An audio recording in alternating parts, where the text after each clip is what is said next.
There are fast engines, powerful engines, expensive engines. And then there are the engines that just refuse to die.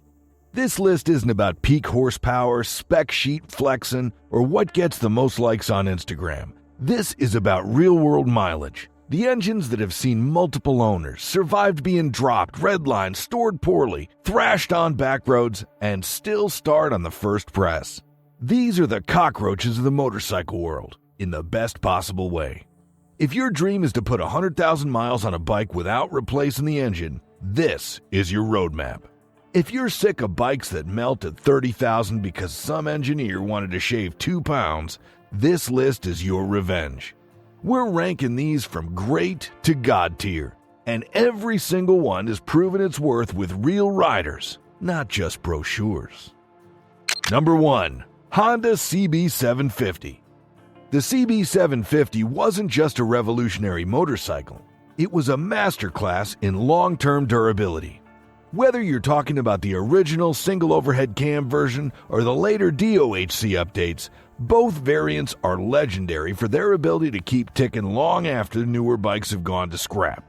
This inline-4 was designed at a time when over-engineering was the norm. Forged internals, generous tolerances, and air-cooled simplicity that makes maintenance feel like working on a lawnmower, but in a good way. There are thousands of CB750s still running worldwide, many with 6-figure odometer readings and original engines. They tolerate neglect surprisingly well, don't demand synthetic oil or premium fuel, and parts are still easy to find 50 years later. The engine hums, not screams. That's why it lives forever. It's not under stress, it's not high-strung, it just runs.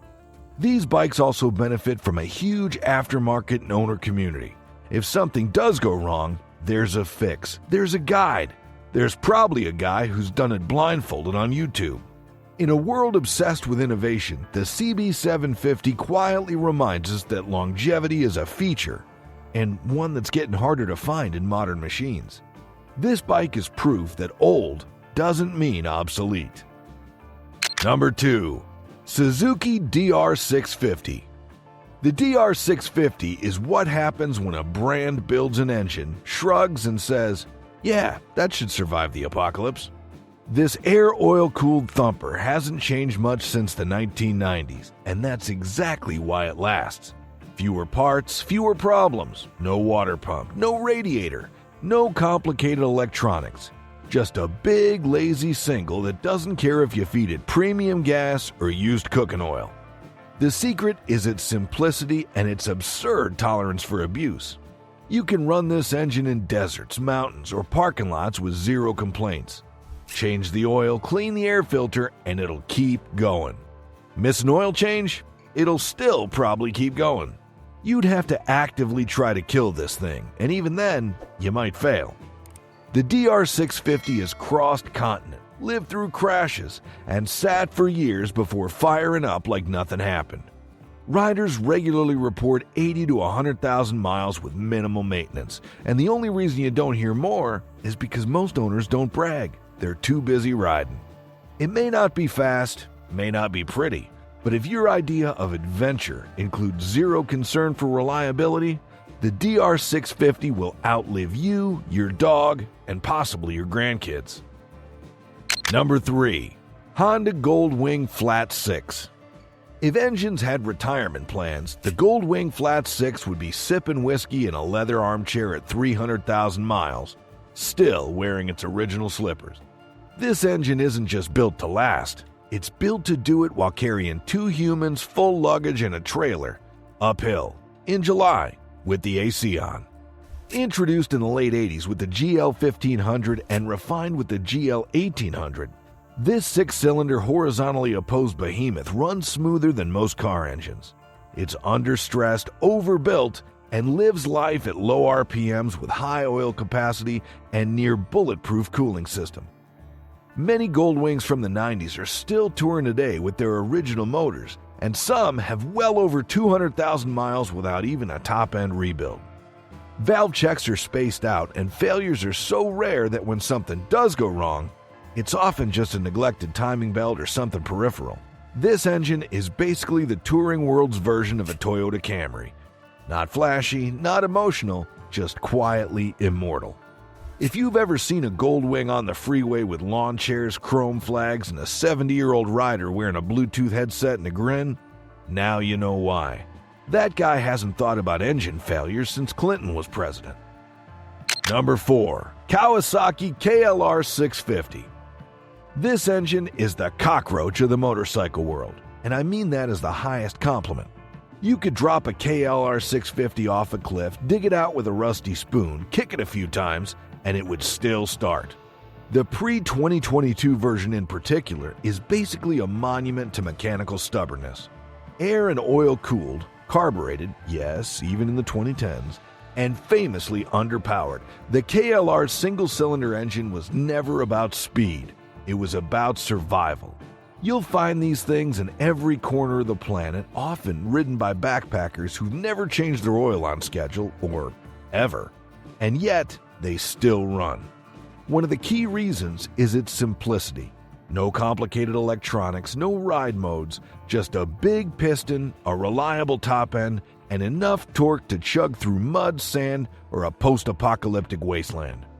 Even the infamous doohickey issue, a balancer lever flaw, didn't stop riders. Many didn't even fix it and still racked up $100K plus. KLR riders joke that they don't own their bike. They just borrowed it from the next century, because odds are someone else will be riding that same motor long after we're all gone. Maintenance optional. Oil changes, nice if you remember, but survival guaranteed. Number 5. BMW Boxer Twin. Few engines have the kind of legendary endurance and visual personality that the BMW Boxer Twin brings to the table. Horizontally opposed, air and oil cooled, and engineered with the kind of precision that makes German train schedules look lazy. These engines are known to hit 200,000 miles without breaking a sweat. What makes them so durable? First, the layout itself. That low center of gravity and easy access to the heads means valve checks and servicing are a breeze, even in the middle of nowhere. Adventure riders love them for exactly that reason. There's something reassuring about being able to adjust your valves on a roadside picnic table.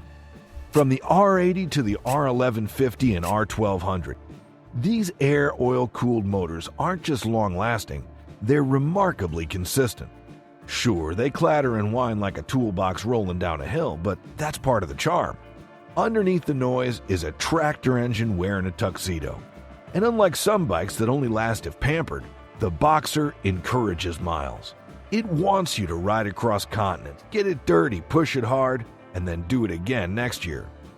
The engines are overbuilt, understressed, and famous for outlasting the bike itself. When people say it's just broken in at 100K, they're usually talking about a BMW Boxer. Number 6. Yamaha FJR1300 Inline 4. If reliability had a business suit and a Bluetooth headset, it would be the Yamaha FJR1300. This bike was built for people who don't just ride far, they ride fast, loaded, and every single day. And the engine? A liquid-cooled inline-4 that could probably survive a nuclear winter. What sets the FJR apart isn't just its endurance, it's how boringly consistent it is. This engine doesn't leak, it doesn't smoke, it doesn't rattle. You twist the throttle and get silky torque across the rev range with zero drama. That kind of composure is what makes it a favorite of iron butt riders, long-haul tourers, and ex-sport bike guys with bad knees and a mortgage. It's a bit of a sleeper, too. People don't talk about the FJR like they do the Goldwing or BMW RT, but that's only because FJR owners are too busy riding to post on forums. This engine has seen 6-digit odometers more times than it can count, and the best part, it'll hit 100,000 miles and still feel like it's got another 100K in reserve. Regular oil changes, basic valve checks, and maybe a clutch once in a blue moon, that's all it asks. It's not sexy, it's not trendy, but if you want an engine that quietly outlives your ambitions, the FJR is king. Number 7. Honda NC700 750 Parallel Twin. This is the engine for people who have outgrown redlines and grown into retirement plans. The Honda NC700 and NC750 series run one of the most underappreciated motors in motorcycling, and that's exactly why they last forever. First off, it's low revving, like absurdly low. The redline sits around 6,500 RPM, which is barely more than a sneeze compared to most sport bikes. But that's the genius. Honda engineered this engine to behave like a diesel. Torquey, fuel efficient, and stress-free. Less stress equals less wear equals longer life. It's not built to be exciting, it's built to be unstoppable. And that's why couriers, commuters, and budget-conscious tourers swear by it. It's fuel-sipping, air-cooled simple, on some variants, and has enough torque to carry you, a passenger, and a week's worth of groceries uphill without protest. This engine was originally derived from a car engine block, which explains the longevity. This thing is bored stiff and couldn't care less. You rarely hear NC riders complain about mechanical issues. They just ride. For years, in all weather, with no complaints. It's the kind of engine you buy when you stop chasing dopamine and start chasing odometer milestones. Is it thrilling? No. Will it outlive your current relationship? Almost certainly. Number 8. Suzuki SV650 V-Twin. This engine refuses to die, and it refuses to be boring while doing it. The Suzuki SV650's 645cc V-Twin is one of the most beloved middleweight motors of the last 25 years. And for good reason. It hits that rare combo of being cheap, fun, and nearly indestructible. Let's start with reliability. You can beat the hell out of this motor. Track days, wheelies, redline clutch-ups, daily commutes in rain or snow, and it just keeps going. People have ridden these bikes past 100,000 miles with nothing but oil changes and valve checks. The engine isn't just reliable, it's eager to be abused. That V-twin configuration gives it just enough low-end grunt to make street riding fun, while still revving out enough to put a grin on your face. But it's not just a fun beater.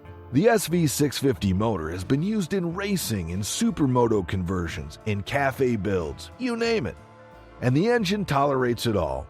It's overbuilt for its class, which means it wears slowly.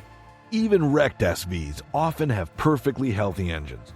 If you're someone who wants to ride hard without worrying about blowing up your engine, or just someone who wants a reliable workhorse that won't bore you to death, the SV650 V-Twin is as close to eternal youth as a motor can get. Number 9. Yamaha XT600 XT660 Single. If cockroaches had motorcycles, they'd ride an XT600. This engine is that unkillable. Yamaha's air-cooled, later liquid-cooled, big-bore single has been plodding along since the 1980s, and it's been around the world more times than your favorite travel vlogger. It was designed for one thing: survive anything. Dirt, sand, low-quality fuel, tropical humidity, neglect. It laughs in the face of all of it. The XT600 and XT660 weren't high-revving screamers. In fact, they're kind of lazy. But that's the secret. They make torque early, run cool, and don't stress themselves. Oil change intervals are long, valve checks are simple, and rebuilds? You probably don't need one. There are stories of these bikes going over 100,000 km in Africa, South America, and remote parts of Europe with almost zero major issues. And if something does go wrong, parts are dirt cheap, fixes are simple, you can do surgery on this motor with a rock and some duct tape, probably. It may not be glamorous, it may not make you look cool pulling into Starbucks, but if your idea of riding includes surviving the apocalypse or just getting to work through nuclear winter, the XT Single is the cockroach engine you want in your corner. Number 10. Honda CBR1300 XX Blackbird Inline 4. Before the Hayabusa stole headlines, the Blackbird was the world's fastest production motorcycle. But more importantly, it was one of the most over-engineered machines Honda ever built. The CBR1300 XX's Inline 4 wasn't just fast. It was smooth, balanced, and built like a bank vault. Honda didn't cut corners chasing speed record. They built a motor that could hum along at Autobahn speeds all day, every day, without breaking a sweat. That means low internal stress, excellent heat management, and competent tolerances that would make a Swiss watch blush. Riders routinely report Blackbirds hitting 150,000 to 200,000 miles with little more than fluid changes and regular maintenance. Cam change, valves, clutch, everything holds up shockingly well. And because the motor wasn't peaky or over-tuned, it's forgiving. Abuse it, it forgives you. Baby it, it'll love you back. Even today, you'll find old Blackbirds outrunning and outlasting much newer bikes. It's the sleeper car of the motorcycle world. Fast when you want it, calm when you don't, and reliable no matter what. If you want to go fast, far, and forever, this machine was built for the long haul. It's not just a machine, it's a love letter from Honda's golden age of engineering. Number 11. Royal Enfield 350 UCE J-Series. This one might surprise you, but only if you haven't been paying attention to what's happening in India. The new generation Royal Enfield 350s, especially the J-Series engines, are rewriting the brand's reputation from quirky nostalgia to shockingly reliable workhorses. These motors aren't high-performance beasts. They're air-cooled, fuel-injected singles making modest power. But that's exactly the point. They're simple, low compression, low stress, built to survive potholes, heat waves, monsoons, and questionable fuel. In other words, real-world conditions for the majority of riders on Earth. What really makes the J-Series shine is how Enfield finally modernized their internals. Better crank design, improved balancer shaft, cleaner combustion, tighter tolerances. All while keeping the ease of maintenance that made the old Bullets so lovable. Daily riders in India rack up tens of thousands of kilometers in dense city traffic, overloaded with passengers, and these bikes just keep thumping. They're not forever engines in the Goldwing sense. They're tough, forgiving, and proven themselves in one of the most brutal testing grounds on the planet. So no, this isn't a joke entry, it's a global reality check. The new 350s are built to last, not for bragging rights, but for survival. And they're doing a damn good job. Number 12. Harley-Davidson Evo and twin-cam V-twins. Love 'em or hate 'em, Harley-Davidson knows how to build a long-lasting engine. At least, when they get it right. And the Evolution and early twin-cam motors? They got those right. These are the power plants behind countless 100,000-mile Harleys still rumbling down the road, usually with the same crankshaft they left the factory with. The Evo, introduced in the 80s, saved Harley from bankruptcy, not just because of branding, but because it worked. Air-cooled, push-rod simplicity, decent oiling, and overbuilt parts meant it could take a beating and keep burping out torque like a lazy pit bull. Then came the early twin-cam engines, bigger, smoother, and just as tough if you kept up on maintenance. Later models had issues, cam chain tensioners, oiling quirks, but the earlier ones, they're known for chewing up miles with minimal complaint. They don't rev high, they don't sip fuel, they don't feel refined. But they're reliable in that classic tractor engine way. Huge pistons, low RPM, tons of rotating mass that just refuses to die. If you're the kind of rider who changes the oil, doesn't redline every shift, and respects torque over top end, a well-built Harley V-twin will be there long after trendier bikes have cracked their valve guides. Some engines beg to be babied. Others dare you to abuse them. And the ones on this list, they just keep going, mile after mile, year after year, laughing in the face of blown gaskets, missed shifts, and every just needs a tune-up Craigslist ad they've ever lived through. But now the question is, which one of these engines do you trust the most? Have you owned one of these legends? Are you sitting on a 200,000-mile Goldwing or DR650 that survived a war zone? Or maybe your bulletproof engine isn't on this list at all. Drop it in the comments. What bike or engine has lasted you the longest? And how many miles did you get out of it? Let's build the real-world durability list that dealerships don't want you to see.